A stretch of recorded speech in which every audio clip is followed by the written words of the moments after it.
Should be good to go now. All right, we're back with another episode. I know Eric's sharing all the links. Let's show U.S. Law Shield some love. We're going to get to my guest, but first the sponsors. Head over to the website, johnbartoloshow.com. Check out a complete list of the sponsors there. Guys, fantastic group of sponsors. Go support the show by supporting the sponsors. Go check out SIG's Hour. Everybody needs a SIG. Come on. Pulsar, thermal imaging technology is coming down in prices, guys. I fucked around with some binoculars the other day. I swear to God, I could see into the future. Go check those things. They're insane. They're insane. So go check out Pulsar, guys. If you're at SHOT Show 2 and you haven't, there's some stuff there that's impressive. I love thermals. Guys, I want to thank Secure It. And I want to thank all the other brands associated with the show. I got a fantastic guest today. I love this space. I've been spending a lot of time doing a little bit of research into it, and I'm curious to see, his thoughts on it. We got the owner and CEO. No, just CEO. Just CEO. I report to owners. Yeah. You reports to owners. Yes, I do. There is accountability. we got PJ from U.S. Law Shield. Yeah, I'm the number one person to get blamed. That's usually how it works. Yeah. Listen, what the fuck are you thinking getting into the gun industry? What's going through your head? It was a passion for the founding attorneys. They were just gun guys, right, in Texas. Right. And it was the thing to do. Texan has that, it seems like you grew up with a gun in hand, right? They like to say. But, being attorneys and seeing how just law-abiding gun owners get caught up in the legal system is really where the passion came from. Insane. Yeah. And it's insane. And nobody's prepared, right? Because I talk to gun owners all the time. Large audiences ask them, hey, raise your hand. Right. Who here's a law-abiding gun owner? Everybody raises their hand. Of course. Who here definitively knows the law? Right. Hands go down. There's a similar line of questioning in the instructing world. It's like, how many people own a gun? Raise your hand. Yeah. Everybody owns a gun. How many people train with it at all? Hands down. 2 hands. And then people will say, so you're all gun collectors. Yeah. That's essentially what you become. Even worse, the gun's probably in the gun box that they bought it in the top shelf of the closet, right? Absolutely. Absolutely. So the thing that they bought to keep them safe is just a paperweight in the closet. Now, take me through the founders and how you got, caught up in this. Were you just like, hey, I want to run that division? What was the passion and where does the passion come from to pursue this? Well, the passion from the founding attorneys was, hey, we see that gun owners can get in trouble, right? And we want a solution. And everyone out there deserves the right to affordable legal defense, right? And, you hear it time and time again. Oh, yeah, I just heard a story this morning where this guy, his kid, discharged a firearm in a warning shot into the ground and got charged with a crime. And it cost him $20,000. Right. So, was it right, wrong? I don't know. The law is funny in that way, and you can easily get caught up in it. And it's important that we protect our rights. The average person, PJ, doesn't understand the cost associated with a legal defense. Let's be fair, right? A lot of people will say, lawyers make all the money in the world, fuck them. But they don't understand the cost that comes into it in litigation. And it's not necessarily always them. It's the process, especially at a criminal level. It's the process. I understand civil cases, guys, divorce cases, everybody wets their beak. We all know that. Yep. But in the litigation of a gun case, a situation with a firearm, it's a little different. Can you walk people through why it's so expensive to raise a defense and why the pricing is the way it is? Well, look, we know lawyers are expensive, first off. Of course. Right? A lawyer They're the devil. A lawyer costs from $300 to $500, right? Anyone decent. Average. Yeah. But then you could go all the way thousands, right? Yeah. It depends on what the market will bear, right? Mm-hmm.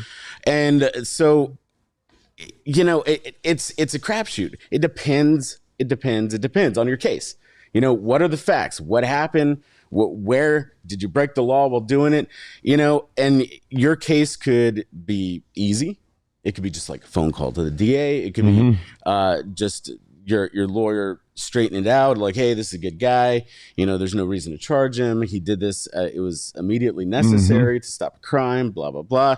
It could go all the way to the ones that we've seen in the media recently. And, no one puts an actual dollar figure to those, right? Because who knows? They become highly publicized. There's a narrative. People don't understand what's involved. Who knows? You know, they say 7 figures and up. But look, when you're in those situations, and the key to our program is we don't want members to worry about that, right? Don't worry about how much it's going to cost. Worry about getting the proper education, right? To be armed and educated, know when you can use that firearm, defend yourself, defend your loved ones. And when you get in that situation, call us on the emergency hotline. We got attorneys there to help you. And don't worry about the cost. Don't worry having to Google, okay, now I need a lawyer, right? No. Get that out of your head, because as a member, all you'll ever pay is $10.95. I'm glad you brought up the process. I spent some time with you yesterday. We got to chat for a minute, and I obviously love the vibe of your team and the folks that you have around you. That says a lot about you, who you keep around you. And you guys had a nice little event the other night, and it was just, it was nice to catch up with a lot of people. And I noticed a lot of good faces around the brand, a lot of familiarity, and getting to talk to people that are associated and or going to be associated shows me a lot of hope for you guys, and just shows me the direction that you're trying to go. And it's always about where you're going, right? Because you're never satisfied where you are. You guys have managed to build out this suite of products. Take me through what that looks like onboarding somebody, and maybe that happens to be a case. You mentioned the emergency hotline and how all that works. Take me through that, because a lot of people, the fear is not knowing. Like, oh my God, I'm not going to buy this because that'll never happen to me. And well, can we first start by what it is? Yeah. Right? Because the space is getting crowded right now. There's a lot of people coming to the jumping. space. Everybody sees the money. There's stacks of money here. Stack it. That's pay your lawyer in case you got to shoot somebody. Yeah. There's other people coming to this space, and there's a lot of confusion on what it is. What are we selling? Is it gun insurance? Is it legal defense? What are we actually selling? And what does the gun owner actually need? Right? Because when the cops show up and you got a gun in hand, there's a body on the floor. When you tell the cops, hey, don't worry, I got insurance, right? Do you think they're really going to back down? No, not at all. So what a gun owner really needs in those situations is a lawyer. Right. And so, it's all put together. Everybody's marketing gun insurance. And we kind of had to fall victim to that, just so, because that's the common, nomenclature that people know it by. Of course. But really what we provide for $10.95 a month is if you get in a situation where you are forced to use a firearm or any legal weapon in defense of yourself, a third person, or even property, if you're in one of those friendly states that allows you to do that, we will be there to defend you. On our Attorney Response 365 program, you pull out your member card, you call that number on the back of your member card, and you'll be speaking to an attorney in your state. And there's an important part to that, because talking to an attorney, it establishes attorney-client privilege. Right. And you deal with law enforcement. Law enforcement understands, after a situation, what do you need? Right. Talk to my lawyer. Right. So when you're telling law enforcement, hey, I'm on the phone with my lawyer, I'm getting this, sorted out, I'm receiving counsel, the police officers respect that.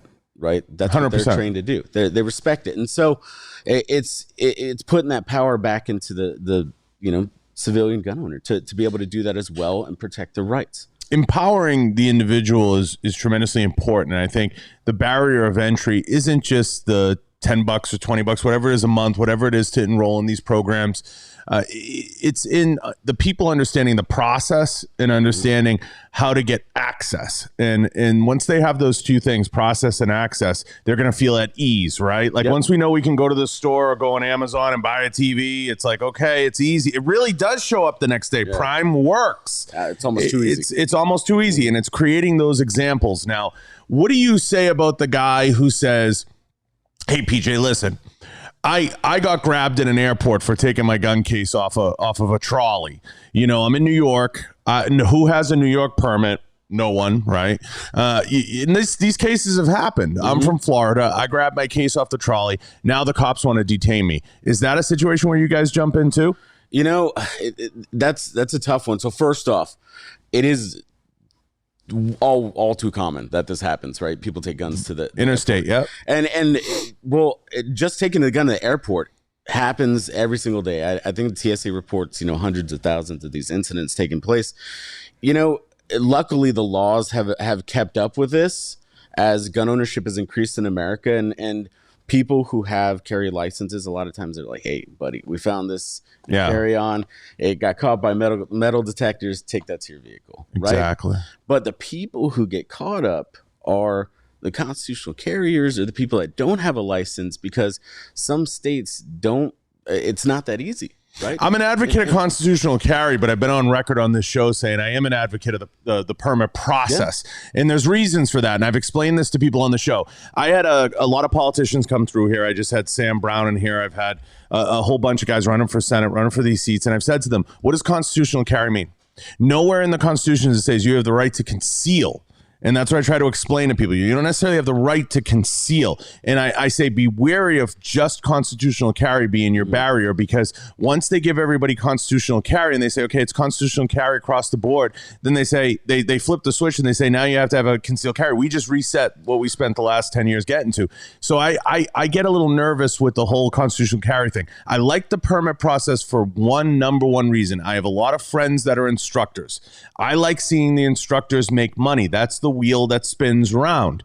And I'm Tony Seminot's a good friend of mine, Real World Tactical. There's a lot of guys, Chad Lyman, C4C, guys, all those different guys that train. I'm an advocate of them.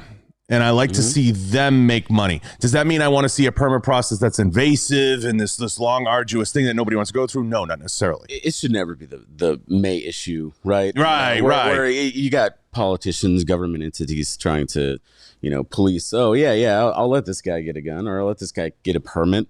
That's totally BS, right? But we are advocates for people getting concealed carry licenses in their state, because they'll get that little level of training going through the class and participation in the process. They'll understand the law, right? It's a gun ownership's a process. And I like how you bring it up. It's a process. You go, something happens in your life, you feel unsafe, you're seeking safety. You're like, hey, I'm going to go buy a gun. You go buy a gun, you bring it home. You're like, okay, now we're safe. Right. But there's more steps in the process, because if you don't take that gun out of the case, you haven't solved your problem. 100%. And I am a big fan of national reciprocity. I thought when we went for the Suppressor Act, I told Representative Greg Stubbe when he was on the show, I said, Congressman, we should have went for national reciprocity at that time. That was the time to go for the jugular. And Greg was a co-signer on that. So, I know a lot of these guys that they're in the right place. They're in the right neighborhood. But I think going for national reciprocity would be the next layer. So if you have the permit, it's literally like a driver's license. You can carry anywhere and eliminate a lot of that. I took my bag off the table. Now I'm doing 2 years. You know what I mean? Getting rid of some of that process. I would love to see some insurance for the blanket of legal protection with firearms, but I understand that becomes too invasive as well, because now you get every Tom, Dick, and Harry that had a gun, or maybe they had it illegally, and now you're kind of roped into that. It gets tough. It does, and I don't like the government imposing anything on gun owners, right? In addition, but all we can do is encourage it, and back to the training and following the process of gun ownership is really learning the laws and empowering yourself to carry and developing good practices. Dude, carrying a gun sucks. Right. Every morning, if you get a couple extra pounds, it's rough. Trust me. Well, yeah, you gain weight, you no longer have room for it in your pants, right? And you got to decide, hey, does this gun match these shoes? No, but that's true. But you got to decide, okay, I'm carrying today. What conditions the fire I'm in? Where am I going? Right? Am I going to stop at a post office? My intent. Yeah. I'm going to go to my daughter's game later at her school. Can't take the gun there. Like, how am I going to secure it? Carrying a gun is a pain in the ass, but it's a necessary thing for you to ultimately, it's that equalizer that's going to keep you safe. Because when someone wants to challenge your life, you have to make the decision. Right? I want to put this disclaimer in there. In no way are we dispensing legal advice. No, this is just a contract. I want to put this out. In no way are we. And I'm not a lawyer. It's a personal choice. If you make that personal choice to defend yourself, that you value your life over someone else's, right? If they choose to challenge it, that's a personal choice. But a lot of people think they've made that choice by buying a gun, but that gun is where? In the top shelf of their closet. Yeah. Majority of gun owners, will buy a gun or two and they'll put it in a safe, or they'll put it in a nightstand. And for the most part, they typically practice good gun handling practice. For the amount of guns that we have in the United States, it's insane that the numbers are as low as they are. Because a majority of gun owners are good Americans. They're good folks, and they're people that have good practices. And gun rights are very unique in a sense. I've explained this to people, especially in the political climate we're in now, PJ. That's a right people tend to not want to give back. And that's why with all the new gun owners that have influxed into this industry, and we're seeing them now, there's a lot of little d Democrats running around with guns. I liken it to the movement of pro-choice Republicans in many ways. It's a shame that, the whole Second Amendment is just politicized as much as it is. Because at the end of the day, it just comes down to one's right to feel safe, feeling more capable, and having that equalizer. Right, it doesn't matter how much of a badass you are, how much you've trained, how good you can fight. At the end of the day, you have that thing that can protect you, and that's key. And it's a shame that it's as political as it is, and everyone's arguing the First and Second Amendment, and everything applies to this. And does bear arms really mean guns, or does it mean brass knuckles, knives? What does it mean? Right. Everybody's arguing that. But, when it comes down to your personal freedom after a self-defense incident, what matters the most is the Fourth, Fifth, and Sixth Amendment. Yeah. What matters the most is our legal system working for you. And you kind of need that liaison. Now, when you begin this process, you become a member. How does it work from here? Do you get, welcome kit, a call from someone? Take me through the next steps. Now I sign up, I become a member. What does that look like for me after? Is it just a card that sits in my wallet? How does it play out? Yeah. So members, we target a lot of licensed to carry classes across the country. We give presentations to those classes, or you can just go online, sign up. Once you sign up, you will receive a member kit in the mail, and the key, most important thing is your member card. You got your unique identifier on there, your member number, and on the back is the emergency hotline. Right. And that's our attorney response 365. So what that means, when you call that number, you'll be it's geo-routed. It's geo-routed across the country. You will be talking to an attorney in your state local that's able to help you before the police arrive, right after the incident. So and let me just expound upon that. That's important, because a lot of times, just because people don't listen, we tell them, hey, after self-defense incident, don't say anything. Don't say anything 911, don't say anything cops, talk to your lawyer. It's important that you have access to that lawyer immediately after, because there might be some things you want to say. Right. Like, hey, the criminal ran that way. He threw a gun into the ditch over here. You might want to collect that. Like, there's things that you might want to say when the cops arrive, but run it by your lawyer. So they have the card in their wallet, have 24/7 access to an attorney. Let's say they get an incident. They call that hotline. They got an attorney on the phone in their state.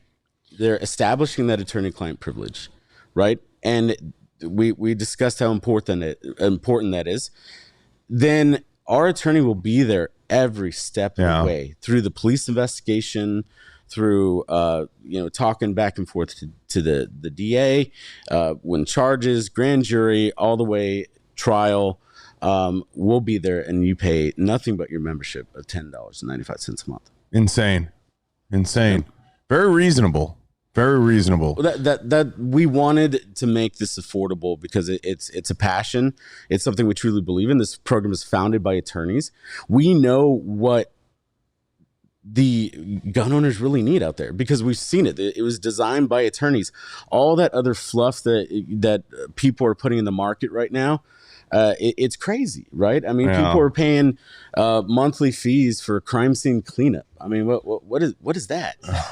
I mean, you're basically paying a monthly fee so someone can come, steam clean your carpets after a self-defense incident. I mean, insane. It doesn't make sense. And then also they'll put out there a crisis, a 24/7 crisis team. Well, that sounds a lot like a witness, right? That sounds a lot like someone who's going to testify to your mental state after the incident, and that's not good. Yeah. And so having a program designed by attorneys is critical. I know we can't get into specifics. I want to ask you, it's got to be a space that's booming right now because of everybody that's getting into it. You're seeing all these different companies pop up. What do you want to caution people on that they see out there in the marketplace that they need to be a little weary of, and help them understand all the different insurances that are offered? Well, I would have to say, look, you got to read the fine print. You got to understand the contract. You got to understand what you're buying, right? There's some programs out there that if you're charged with a crime, they have the right to go recapture those fees, right? Oh, no way. And well, that's crazy. Look, sometimes you're going to get charged with a crime, right? Because sometimes that's the lesser of the bigger evil, right? If the DA comes to you and says, hey, I'm going to let you off on a traffic ticket, why go to trial, right? And so does that mean that I'm guilty? I'm guilty of a traffic ticket, right? So does that mean that you can recapture these fees? Maybe, right? That's how the contract reads. There's just all kinds of exclusions and you got to read the contract. You got to understand it.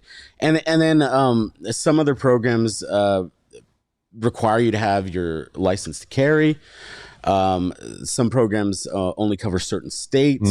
So you really, really got to dive in that contract. Our program, it's clear, simple, any legal weapon for self-defense. That includes empty hands. And we were talking before the show. Yeah. I know we're putting emphasis on guns, but you defend yourself with your hands. There's liability there. And it's a great product for the martial arts community. Absolutely. We've seen it. And there was a case a couple months ago where a kid, hits takes down a star football quarterback player in college, and now the kid's out for the season, possibly ruined his career, right? And there's tons of liability there, I guarantee, right? But you got to get protected. You got to think ahead. I know everybody, when you get self-defense minded, you start planning and scheming. Like when you sit down at the restaurant, you're like, okay, where's the exit? Where's this, right? Yeah. Start thinking ahead beyond that. Start thinking about, okay, let's say I actually do defend myself. What do I do next? What happens next? Exactly. Yeah. It's what it is. The trauma of certain situations causes people to lose. And that's why you're giving great advice, which is get in touch with someone that can help you right away. Absolutely. It makes you lose your sense of common sense, because it's just you start saying things maybe you shouldn't. You start doing things maybe you shouldn't. It brings me to another thought. You've seen the Kyle Rittenhouse thing play out. What are your thoughts on that? I'm not going to speak to whether it was right, wrong, or should have been there, should not. Whatever. Those are personal choices, right? But what I can tell you is that the thing I was talking about the 4th, 5th, and 6th Amendment, man. Yeah, say less. People were seeing the media eat this alive and politics get involved.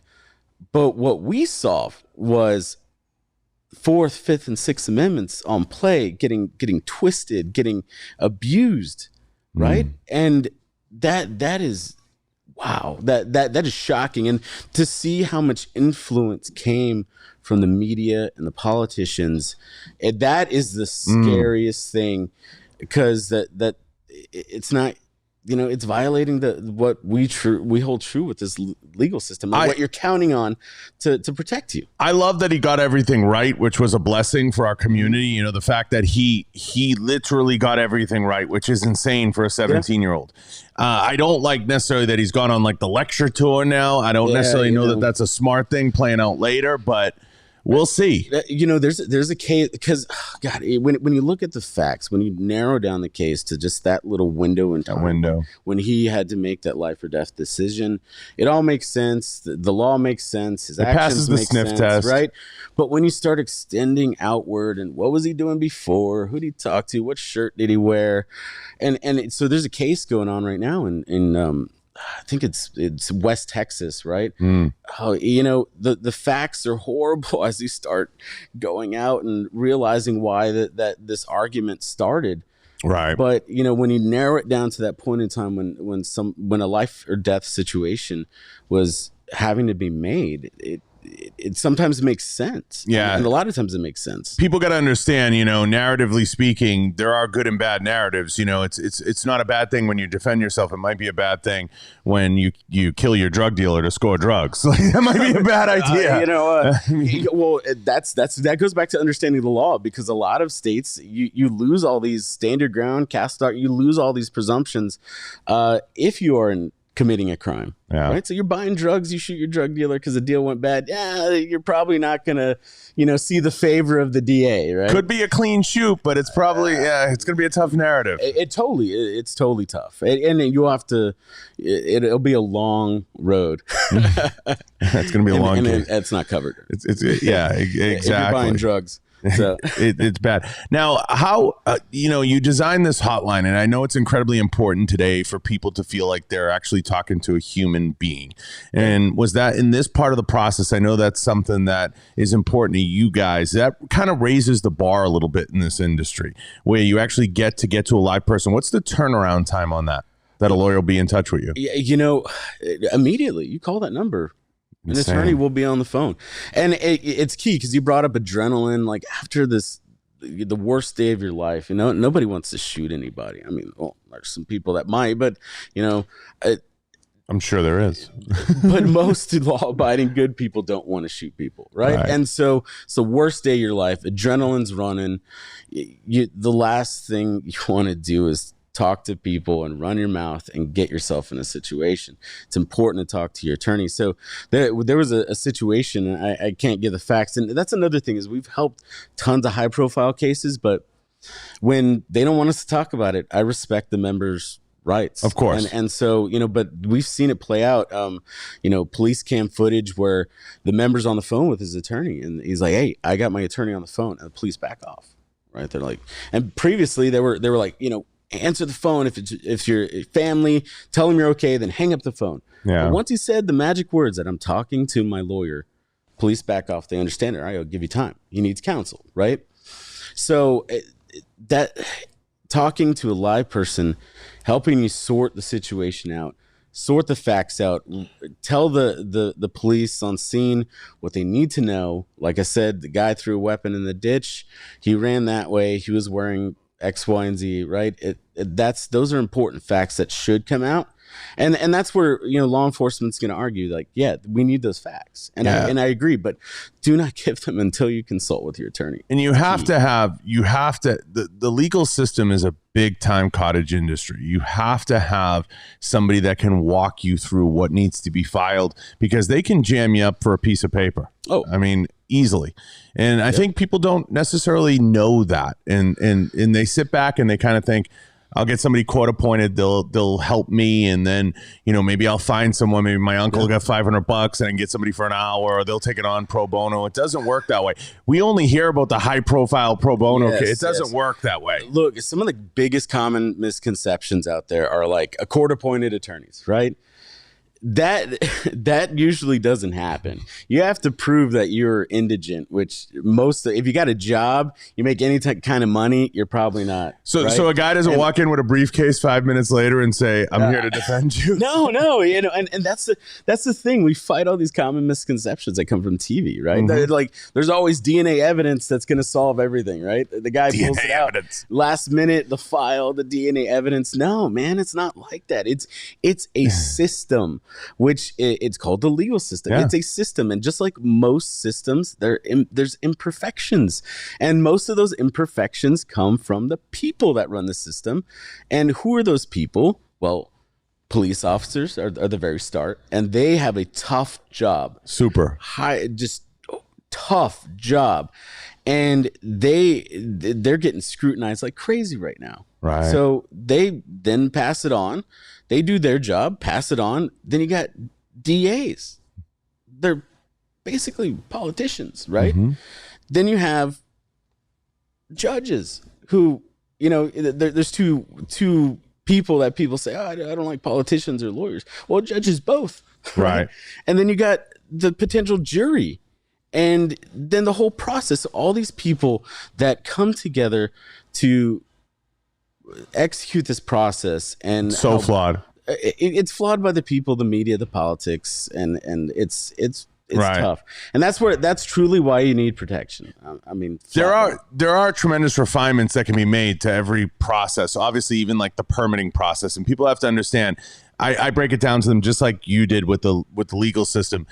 I try to explain to people, listen, you have to understand the permit process is flawed. I'm not saying it's not. You have a permit issued by the state, given you by somebody who runs the county or the city, essentially taught to you by somebody who maybe just got an NRA certificate that says they can teach it. So there are flaws in the system.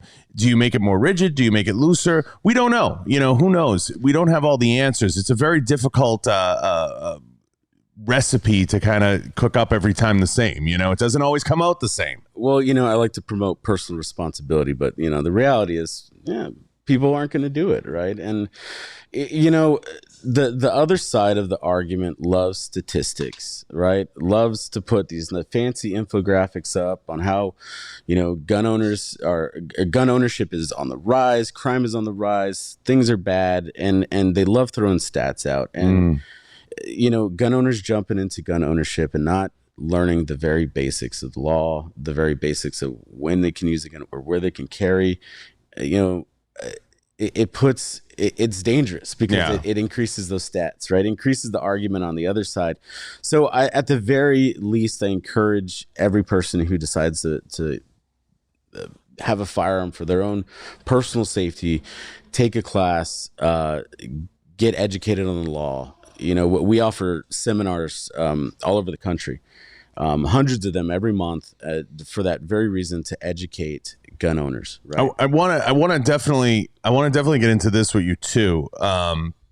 There's a lot of orgs, obviously, around the industry. You've seen it. You're walking SHOT Show this week. You're getting a chance to kind of see what's going on out there. There's a lot of different orgs fighting for a buck. And I've had this conversation with Tom Taylor at SIG. I've had this conversation with Larry at NSSF, everybody. The hard thing is for folks listening to sift through that and find out where to put their spend, right? Because we're constantly subscribing for things. And I think people have to understand that if you don't protect all the other spends, you could be at a loss to begin with. And having some type of insurances and having some type of protection offers you that buffer. So you're not going to get stung by this. Do you have a hard time finding your place amongst all those brands and all the different entities that have popped up? And the NRA casts a looming specter, the NSSF obviously as well, and people are jaded. They're jaded. How do you choose? The industry, I've been in the industry 11 years and it's changed, right? It was pretty boring 11 years ago. A lot of dusty buckle and boot guys, spurs. Now it's pretty cool, right? There's a lot of cool stuff going on, a lot of new things. And so where do you spend your buck? Man, you spend your buck with the people that you can trust, with products that you trust, you feel comfortable with programs that are being straightforward, not trying to hide stuff in the fine print. That's where you spend your money. And then our philosophy, and we're big on, I told you about these seminars and events. I want our members and potential members to come to these seminars and talk to a lawyer and get their mind opened up on how these issues arise, because everybody thinks I'm a good guy. I'm the good guy. They're telling themselves this, but there are no mistakes under the law, right? It doesn't matter if you're a good guy. If you cross that line and it's considered, hey, you committed a crime, you're now a bad guy. There's no good. You know what you guys need? I was thinking about it. I'm being dead serious now. You need like a Schoolhouse Rock video that like breaks down. I'm serious. We're old enough to remember that shit. Yeah. We need like a Schoolhouse Rock video that breaks. If you did that, I guarantee you in a 1-minute clip, it would go viral. I bet every dollar I got, because everybody would look at it. If it was like a 45-second clip, like, boom, I just shot a guy, and it was like a cartoon just falls down, and it's like, what happens now? You need like a Schoolhouse Rock video. Yeah. That would do more for you than any other ambassador, any ambassador on the planet could ever do. I'll hold you to that. If you made one, I'd share it. If it was halfway decent. If it was halfway decent, you have to get it animated in a decent way. And I'm not saying you need Simpsons, but you need a halfway decent video. But that's the type of stuff. because people, we talked about this earlier, people inherently assume a lot of things, and there's a barrier. They don't quite understand, this happens, what's next? And that fear of not knowing what's next is what cripples them from making a decision. Yep. And there's a lot of young people entering the industry more than ever now. So you're saying young people like cartoons? I like cartoons. No. I'm just saying that a younger hip audience, right? That all this media, all this content we consume, right? And you need to be able to consume the content, how you're going to consume it and understand it. And, people don't want to read it anymore. They may want these, Schoolhouse Rock videos. And so I agree. The industry has changed and keeping up with the change and just really, really vetting out what it is you're buying. Yeah, I had I'm on the phone with writers all day long. One just happened to call. Shout out to John Radzwiller and Hook and Barrel, but one just happened to call, and I said, the writers, the hard thing they have to understand is like, you do a press release. Where are you putting the press release? Where's it going?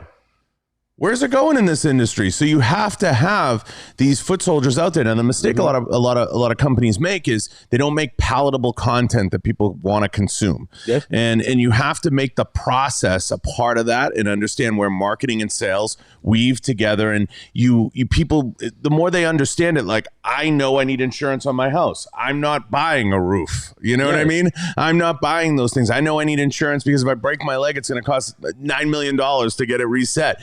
Yep. It probably costs the hospital 80 cents, but it's going to cost $90 million to reset my leg. Everybody knows they need insurance, but how often do you read the policy, right? And understand what does this mean? Never. Nobody does, right? Never. Because it's the same way they buy a gun. They buy the gun. Hey, all my problems are solved. My problems are go away. I'm safe, right? The gun's in my closet, and some bad guy breaks in. I'm going to leap out of bed. I'm going to jump in the closet. I'm going to take the gun down. I'm going to operate my biometric safe. Yeah, exactly.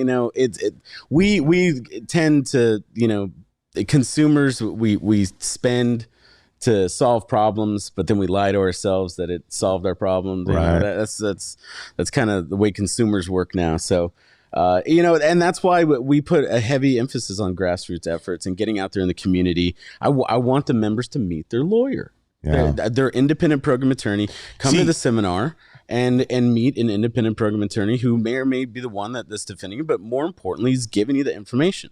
See, the NSSF could do wonders with guys like you and with groups like yours. The problem is, and we've talked about it with multiple companies on this show, they need to make the upstairs events CEs that contribute towards their booth space and towards the thing, and have guys like you, guys like Tom from Secure, guys like, around the industry, like Tom from SIG, and all these different folks upstairs speaking and talking about these things and educating people. But you have to draw the people in, and you have to make it of value to everybody. And the mistake they make is they say, everybody who's on the floor is on the floor. We're going to do our thing upstairs, and that has nothing to do with the floor. And like, there's a disconnect in the hierarchy of how the whole thing is done, because I think a guy like you and in your group could do wonders educating a lot of folks, whether it's instructors, whether it's range owners, whether it's folks that own FFLs, whatever it is. And I think one of the big boats they missed was having the ability to tap into the FFL marketplace and understand we can literally broadcast to them. So there's huge disconnects. Our generation coming in now that maybe understands things like Bitcoin or NFTs in the different modalities of the industry that are changing have a leg up, and we understand that. And it's very hard to articulate to those leadership groups. And that's why you're seeing this angst with not just the show culture, but within the industry. And I think we're headed towards a huge nuclear explosion of growth within the industry. And I think it's coming really soon. And I think guys like you, some of the guys I mentioned, and some of the gals in the industry, because there's some strong women too that are kicking ass. And I'm telling you, it's coming. The change is coming around the industry. Totally. And understanding the space, understanding, like I said, we could sit down and read the policies together, right? And cross-reference them. But, understanding what you truly need to. And that's key. And a lot of us, like I said, just buy stuff out of, feel good. Right. So that, dopamine. We buy with emotion. Exactly. Totally. Yeah. Totally. We buy with emotion. And it's like, the old QVC purchases, like, oh, I really think I need that, right? Well, that's what the gun industry was for a long time, PJ. It was QVC. We joke about that all the time. It was like, hi, here's the holster. Like, it's leather, you know? And like, you're like, no shit, asshole. Or it's like, hey, it's Kydex. And we see this in the show play out. That's why it's become a running joke when I walk up to Boots. I went up to Ballistic Advantage the other day and I saw Clinton Adam and I'm talking to them and I go, let me see the rail. Did you cut 3 inches off of it? You know, like it's become too much hyper focused on the engineering and everything else. And I think people have to understand that this industry is evolving. Things like in insurance products are becoming more sophisticated and they're understanding the marketplace more. The ancillary things around the industry are becoming much more sophisticated. Like I think the largest growth spurt we've had in the last 20 years is in soft goods. You know, I think at least now, like I always say, you don't have to walk down the street looking like an idiot with 97 pockets. You can actually wear clothes in this business. It's crazy. Yeah. But it's evolved, and you see it in the foot traffic. You see it in the people. I mean, foot traffic's down this year at the show, but you can see the disposition of the folks coming into the industry. And I'm telling you, there's a lot of folks for them. The barrier of entry is just understanding. Yeah, totally. But show me what's new, and you know, understanding and you know that I get it. A lot of people come into the space, and now it's even more like, you know, some people who have that safety, you know, issue in their life, and they're like, I think I'm going to get a gun. Walking into gun stores is pretty intimidating. You know, there's tons of options and choices, and it's getting more and more complex.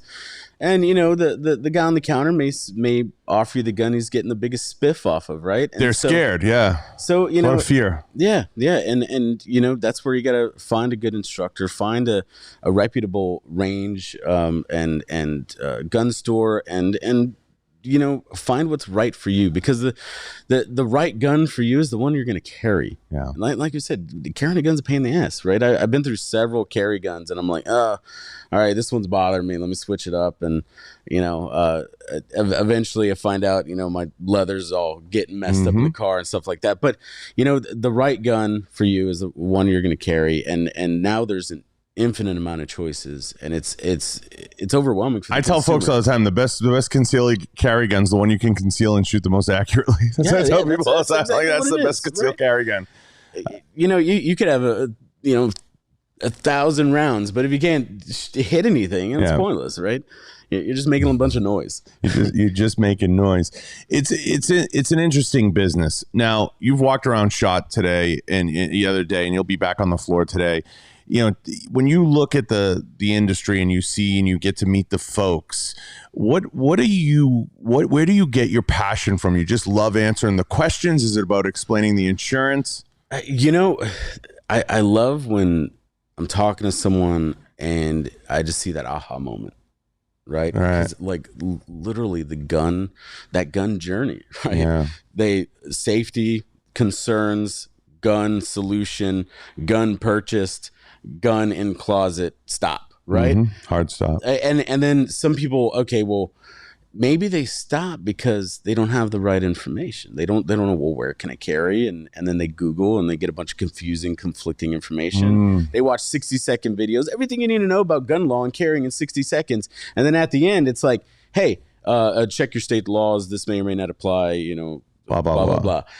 And so you just watch the video that may or may not apply to you. And, you know, there's scary things. And then people talk to a neighbor, a cop, a friend, a lawyer, and then they just get bombarded with information, much like people get bombarded with all the infinite choices of guns.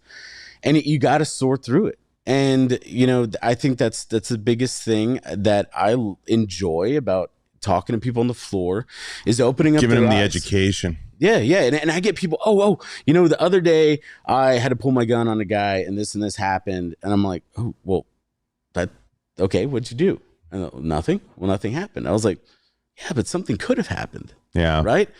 And, you know, did you consult with the lawyer? You know, because the worst thing is a couple of weeks later, the police come knocking at your door that somebody filed charges because, you know, brandishing. You gotta be extra careful today. Like I tell people all the time, you know, people talk about red flag laws. I'm like, brandishing has been in existence forever. I mean, brandishing is such a broad stroke. What does it mean? What does it mean? You know, and I try to tell people red flags have been around for a long time, guys. They've been playing this game with us for a while.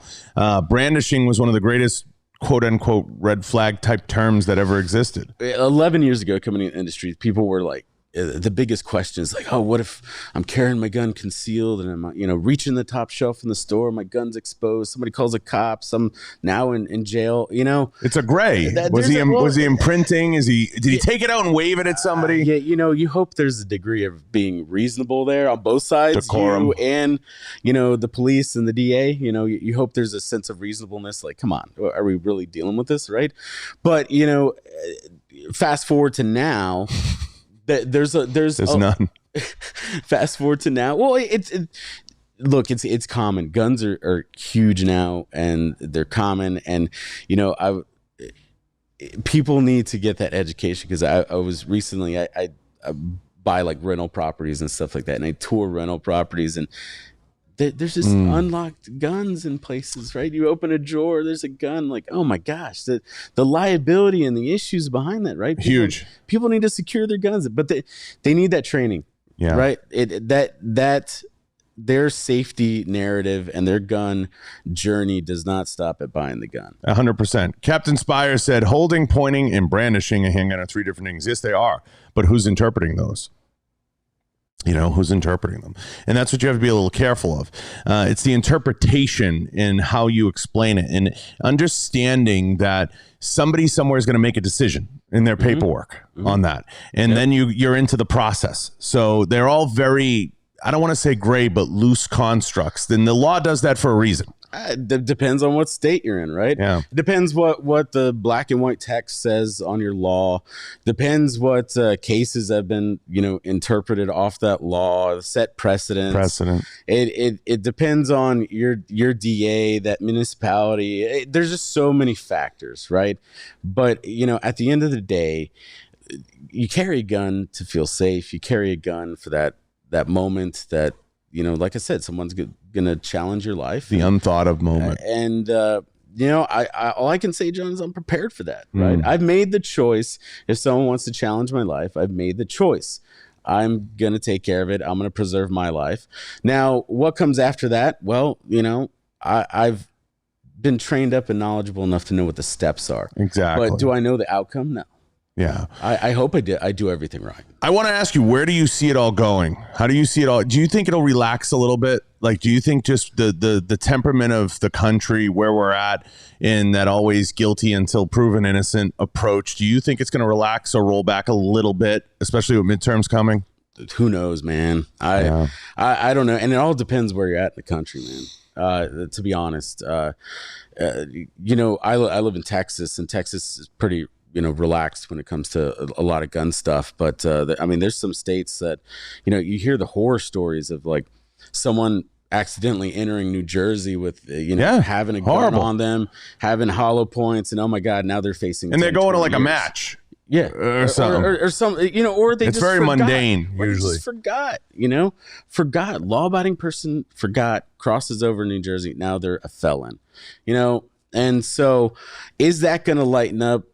My honest opinion, it's only my opinion, is that no, because as long as guns stay a political hot button issue that everybody wants to argue over, that's what causes the bad information, the confusion, the your jury's coming in tainted, right? Because whatever special or news reel that they watched, over the time up until they're serving on your jury is embedded in their mind. Yeah. And so their impressions, unfortunately, are set. And, even though they're told that they got to be, forget all that. Come on, you're not going to forget that. I want to ask, and it's unfortunately the Alec Baldwin situation comes to mind, and you look at that situation, and I try to explain to people even on this show. I say you have to understand first, he's on a movie set. The amount of indemnifications that are probably signed are through the roof. Once you're on a movie set with stunts, especially practical stunts like that, people have to understand the process Alec Baldwin's going to go through and what that looks like. Yeah. And obviously his career is over. It's never going to be the same or what it was. Who's going to feel safe on a set with him? But there's a lot of parts of that process that unraveled that we could spend that's a separate podcast. But you look at that situation and seeing how it played out, there's a lot of weird shit baked into that, and it's scary, but those situations do exist. If I could be in a room with Alec Baldwin, I'd ask him like, hey, Did you consult with your attorney before you did that special? That was ego. I think that was pure ego, PJ. He it thought was he could ego. solve it, but that goes to show you can't talk your way out of these issues.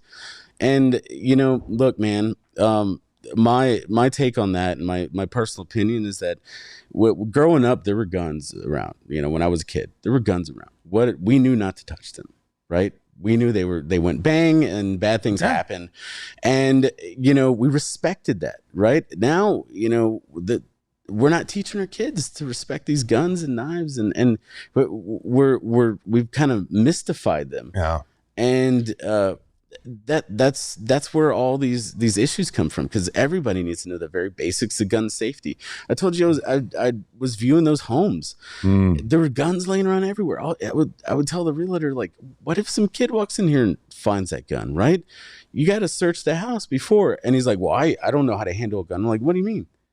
Everybody should know how to clear a gun, make it safe. Yeah, I know some of the backstory because I know some of the folks involved with it, and it's interesting because I got to be careful what I say here. I know of someone. Let me put it that way. I know of someone that bid on that particular set, that bid on it, that worked on other movie sets up there, because I know the people, I know the folks involved in it, and they explained to me that just there was a breakdown at every protocol, at every step of the way. I wish them well forensically figuring that all out. But what he tried to do, which is what you're saying, don't do this. He was trying to PR his way out of it. Yeah. And he was trying to say, I didn't pull the trigger. It wasn't me. I don't feel responsible. I'm going to put the blame on somebody else. Yeah. And he may get away with it. I don't think he'll get away with it civilly. He might get away with the act of doing it on the set. And I try to explain to people, because it had practical effects. If he has all his paperwork in order, I know, because I have friends in Hollywood, there's pretty strict paperwork on that. Like, you can die doing a stunt, and that's a real reality. I know it's terrible, and somebody who I know a lot of people loved got lost in the situation, and my heart goes out to them. But I think in a civil situation, he's going to eat shit. I think. There's totally there's going to be liability there. I don't know all the facts, and I don't know protocols. Someone's getting paid. Sets and stuff like that. But man, when you break it down to basics, you were handed a gun. You need to know the condition of that gun. You need to know how it operates. You need to know all the basics of gun safety, the 4 rules of gun safety, right? Always. And you point that gun. I get nervous when my daughter wants to play with Nerf guns. Just because it's teaching that motor skill to point a gun at. I know it's not a gun, but it's just that learned motor skill of pointing at someone, and it makes me nervous, right? Because you're taught those 4 safety rules, and you abide by that all the time. Now, when the anti-gun community doesn't want to talk about guns, doesn't want to talk about any of this, wants to suppress it, and we gotta teach it. We make incredible, you touch on something, that hits to me. We make incredible mistakes at the national level with the narrative of guns, and we do it over and over again. I've had the conversation with Jack Carr. I've had the conversation with multiple guys on the show. The problem is, at a national level, whenever I've talked about this with your team, when you have issues with a firearm or something hits the news, they end up saying, let's go out and let's get a Navy SEAL to talk about it. The problem, the breakdown from the top down, is a Navy SEAL has nothing to do with the Second Amendment. It has nothing to do with it. They get a tip of the spear guy that spent, his entire career either overseas or whatever. And I always ask the simple question: if a Navy SEAL goes overseas, are they going to be handed a gun? Of course they are, or some weapon. It has nothing to do with the issue of FFLs, civilian rights, all those things, and the people who actually cash a paycheck in the gun business. It's the only business, PJ, you have to understand this animal that we work in. It's the only business in the world that you can own the product, and all of a sudden you can go on TV and be an expert about it. If I buy Jordans, can I tell them how to go baseline? You know what I mean? I guess I could, right? It's a dangerous thing that the national media has done. And then you see the guys that try to sensationalize things. Charlie's done this, Charlie Kirk, other guys. They get up there and they say, it's an Armalite rifle. Like, I love when folks speak out and try to take that away. But you didn't win that person. Yeah. You didn't win that conversation. No, you created another argument. You created another argument, and you did it to sensationalize media. So when you talk about making mistakes on both sides, I think a lot of people don't understand. There's sensational dialogue that's helpful and exacerbates the situation and brings awareness.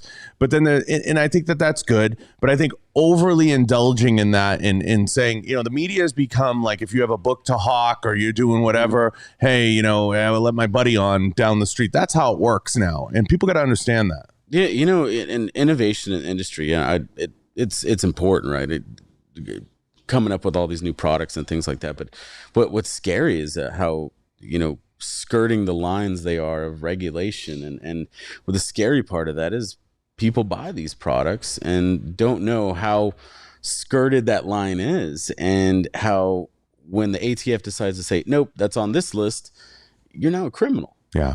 And that's crazy. The whole NFA structure is a whole nother. Yeah. And so to your point, everybody's trying to reclassify, redefine, explain things. It just causes a lot of information, a lot of more confusion, and nobody really knows where to consume their information from. And I'll give you my second $1 million idea. I just thought of it. If you come out with some kind of NFA insurance, I am telling you, there's not a person that owns a suppressor that would not buy that. Because the people that buy suppressors, and typically that customer has money, like I always tell cops, friends of mine, they'll ask me, they'll say, I pulled a car over in a locked case. It had this, and I'm like, listen, that dude's probably a card carrying member of U.S. Law Shield or Goal or whatever is out there, and they're probably someone that has a few bucks. It's a different customer base, and I think that space, the NFA. I mean, I could spend we could spend 3 hours on that cottage industry. I'm a big advocate of register the suppressor right at the register. You have nicks anyway, and sell the fucking suppressor and move on with your fucking life. That's what I say all the time. I don't understand the cottage industry that's been created of we're going to take a piece of paper. It's going to sit here for 9 months. We're going to because the person who buys the suppressor typically is a person who has a concealed carry permit to begin with and has already been through the process. And if you've done that, you should be afforded the right to say, hey, I'm at the register. I have a concealed carry process. My fingerprints are on file. Let's do a NICS check and let's call it good and give me my suppressor. Maybe a 3-day wait, but it doesn't need to be 9 months. Yeah, I mean, there's just so many, and every state's different. Like, I mean, look at Texas tried to give us a win by saying, oh, suppressors manufactured in Texas can be bought outside of the. Come on. Yeah, that's us trying to be California. That again? Yeah, that's us trying to be California. Yeah, we're trying to reverse what California is doing by saying we're going to go at it this way. There's a lot of legislative holes in how the NSSF certain groups approach that stuff. But it's confusing. Look, you take like marijuana, right, and guns, right. You have conflicting federal and state law.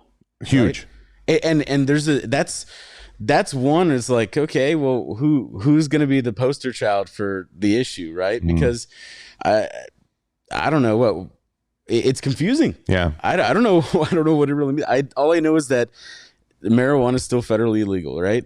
That you cannot have a firearm and possess marijuana, right? But in the state, it's okay, and it completely confusing. There's a lot to digest out there. I think two things will change at the national level. I think in the next go round, they're going to have a hard. Right now, the Biden administration isn't really attacking guns, and I use air quotes. And the reason for that is they don't know who's bought them in the last 2 years. They don't know the data yet.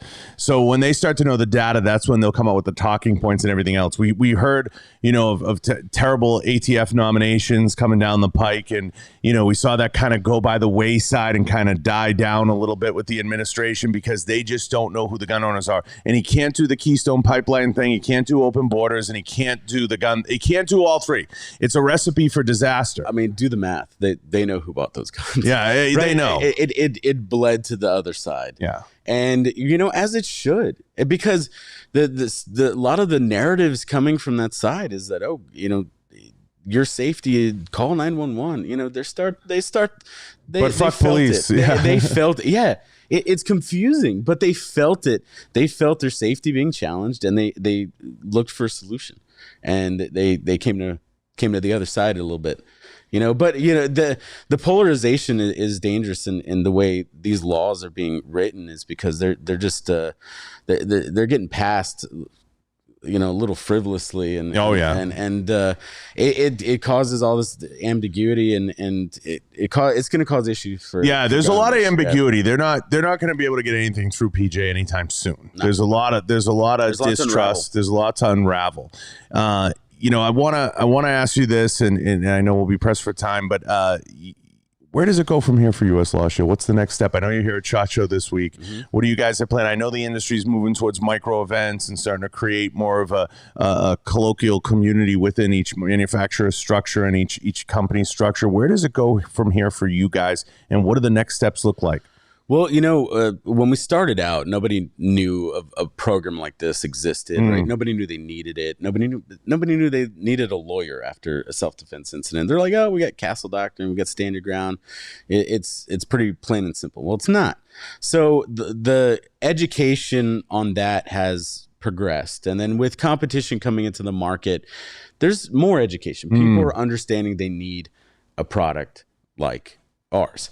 Now, which product is now what you got to decide, right? And so that's where the next steps are for really me and the president of U.S. Law Shield. We're going to go on a road tour. We're going to do we're going to do as many speaking engagements and podcasts and Second Amendment organization speeches, and really try to demystify this gun insurance space and tell people what they really need.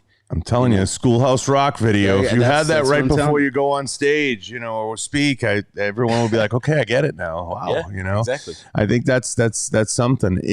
I think the industry needs forerunners like you, and I think it needs visionaries. And I like what you guys are doing, and I like how you're easing into the marketplace and starting to find your place in it. Yeah. And I think the industry needs that. It needs fresh blood. It needs guys and gals in our age group that are coming in and saying with fresh ideas, a fresh perspective, and saying, hey, let's go in this direction, or let's do this. I think you guys are tremendous visionaries for that. And I think it's going to be an interesting space the next couple of years, and this culture is going to evolve. Hopefully, obviously we'll have you guys back. Oh, absolutely. 100%, right? We'll be back, right? I'd love to have you again. Let everybody know where they can find you, how they can reach you, how they can get the insurance. Absolutely. Go to uslawshield.com, sign up. $10.95 a month is all you ever pay if you ever have to use your gun in self-defense. We're going to see content eventually on there, maybe? Yeah, we have tons of content, and I, like I was telling you, the grassroots efforts are really where, look, people ask me, what's the biggest question I get asked all the time?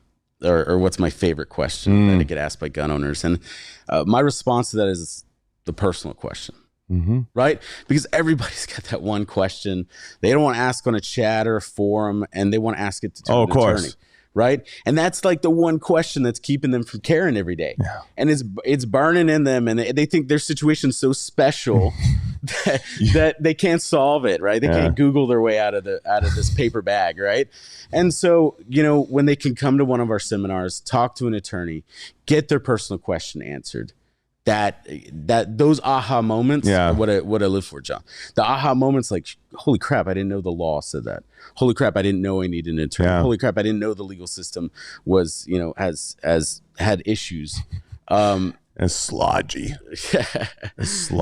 as it is, and you got to have these guys on your side. Yep. I think you guys are gonna find your place. I know some of the people getting involved, and I know some of the people that you're looking at. I think they're the right people. I think if you create that mixture, that perfect mixture of folks promoting your brand and getting behind it, I think it's going to be a great mix. And I love the idea. If you come back on, we can talk about the fighter insurance all day too. Yeah, maybe even do a round table. Something will get a fighter. I'll bring attorneys on, right? Because to answer these questions and have your followers answer the questions. My biggest thing, every org, I always tell them the same thing. Don't be like these other orgs. Actually have lawyers and have folks like you that can explain and articulate the stuff to the folks, because the better they understand it. A lot of orgs get created, and people have to understand this, and they just want to put people on stage just to talk. And I say it all the time. You go to look at some of these organizations. None of I love the gun owner organizations. None of them worked in the gun industry. That's the best part. That's my favorite part.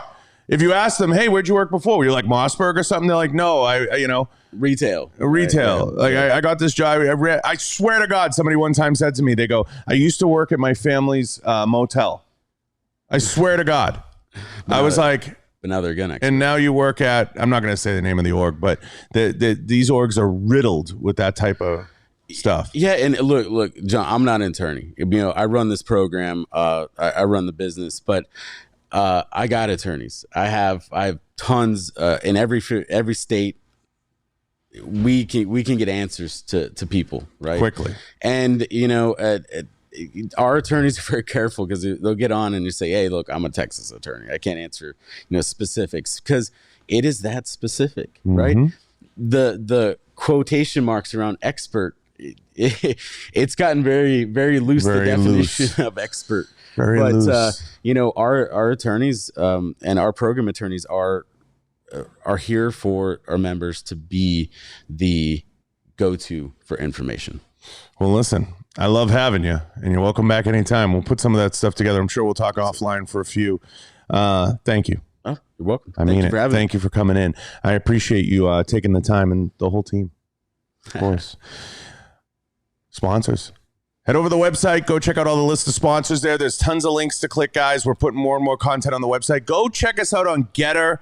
I know we're on Getter, and we're doing that now. TikTok, everywhere else, guys. Go check out the show everywhere the show's listed. Listen to this one. This is a good one. Go check out U.S. Law Shield. I know everybody shared the links in the chat. Go check those guys out. And listen, guys, be patient. Sometimes it's where brands are going. Give them a little time. I think you're going to see some really cool stuff coming. I appreciate everybody. I want to thank 6 Hour. I want to thank Volquartz. And shout out to Scott Volquartz. He's been a real trooper. Trolling around SHOT Show. What a guy. If you see him, say hello. Shout out to Security. I know Tom's lurking around here somewhere, and appreciate everybody. We're out.